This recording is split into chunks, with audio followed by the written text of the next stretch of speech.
नमस्कार, मैं हूं आपके साथ कविता राणा। जैसे जैसे वक्त गुजर रहा है वैसे वैसे जानलेवा कोविड-19 के मामले बढ़ते जा रहे हैं। किसी ने कल्पना भी नहीं की होगी कि एक दिन बड़े से बड़ा और छोटे से छोटा देश इस जानलेवा वैश्विक महामारी की चपेट में आ जाएगा। आंकड़ों पर जाएं तो 25 लाख से भी ज़्यादा कोविड-19 पॉजिटिव मामले और तकरीबन 1,77,000 से भी ज़्यादा मासूम लोगों की मौत। ये भयानक आंकड़े बताने के लिए काफ़ी हैं कि इस वक्त इस किलर वायरस ने समूची दुनिया को जकड़ रखा है। वर्तमान में जो तबाही दुनिया के लिए काल बन चुका कोविड-19 मचा रहा है, उसकी भविष्यवाणी फ्रांस के महान भविष्यवक्ता मिशेल दे नोस्ट्राडामस ने 450 साल पहले ही कर दी थी। उन्होंने चौपाइयों के जरिए कोविड-19 से मचने वाली तबाही का संकेत दे दिया था।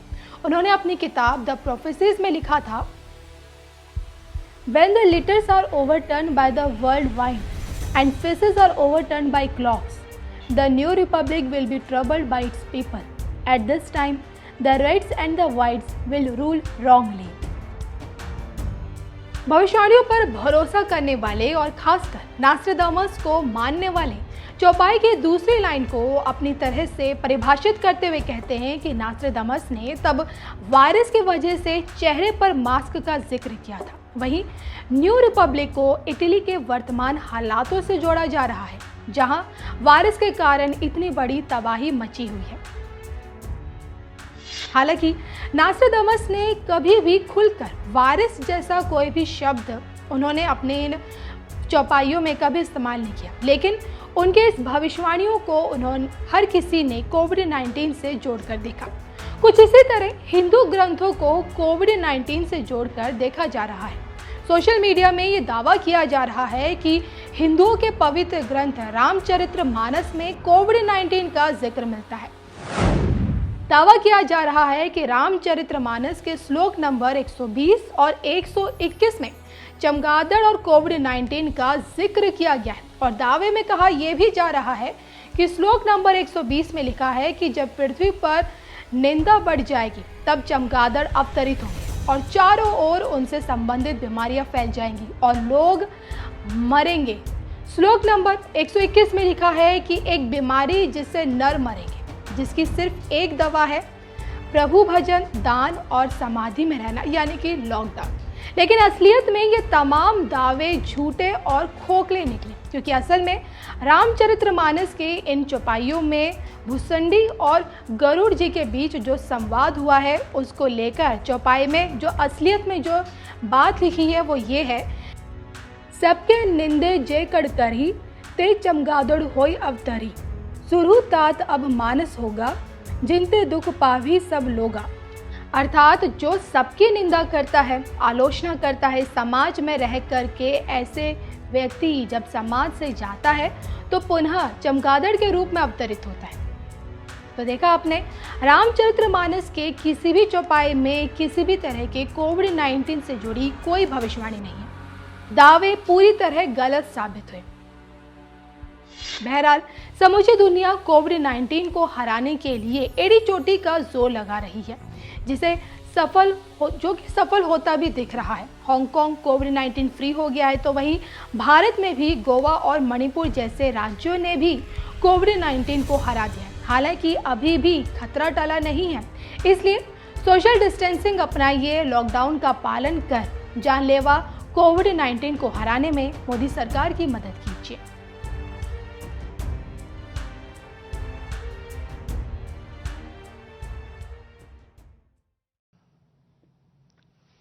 नमस्ते।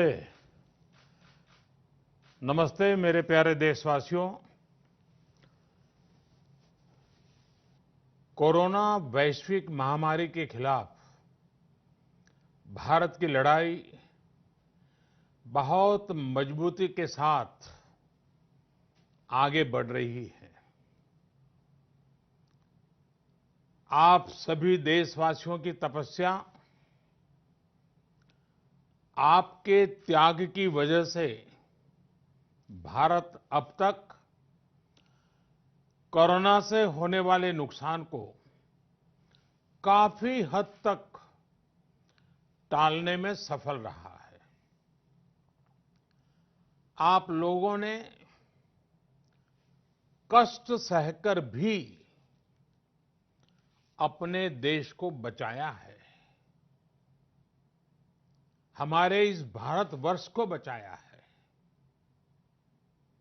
मैं जानता हूं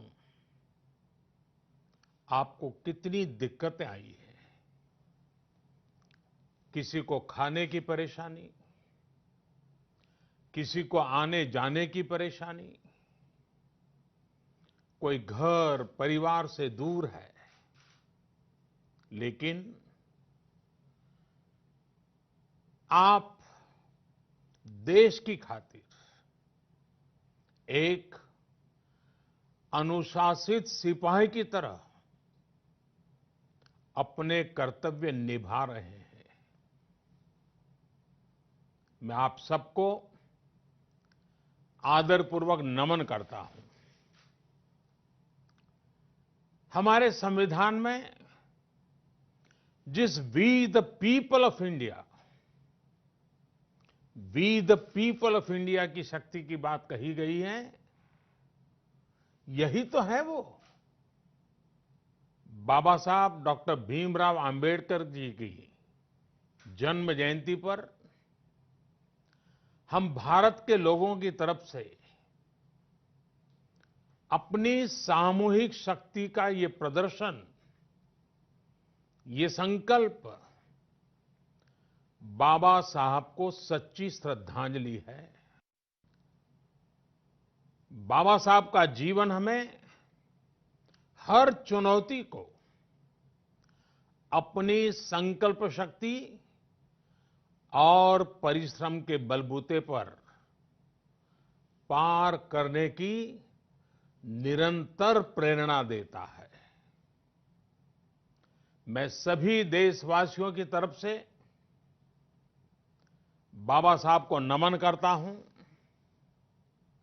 साथियों, ये देश के अलग अलग हिस्सों में अलग अलग त्योहारों का भी समय है, और वैसे भी भारत तो उत्सवों से भरा रहता है, उत्सवों से हरा रहता है, उत्सवों के बीच खिलखिलाता रहता है।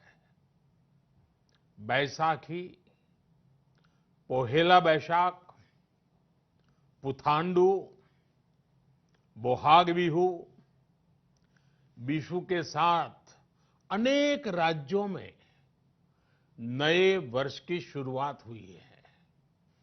लॉकडाउन के इन बंधनों के बीच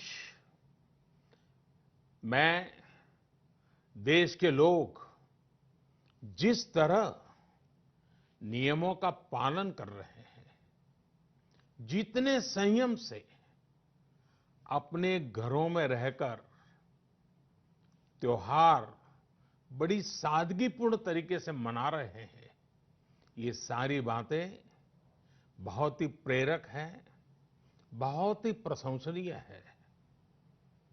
मैं नए वर्ष पर आपके परिवारजन के उत्तम स्वास्थ्य की मंगल कामना करता हूं। साथियों, आज पूरे विश्व में कोरोना वैश्विक महामारी की जो स्थिति है, हम सब उसे भलीभांति परिचित हैं। अन्य देशों के मुकाबले भारत ने कैसे अपने यहां संक्रमण को रोकने के प्रयास किए, आप इसके सहभागी भी रहे हैं और साक्षी भी।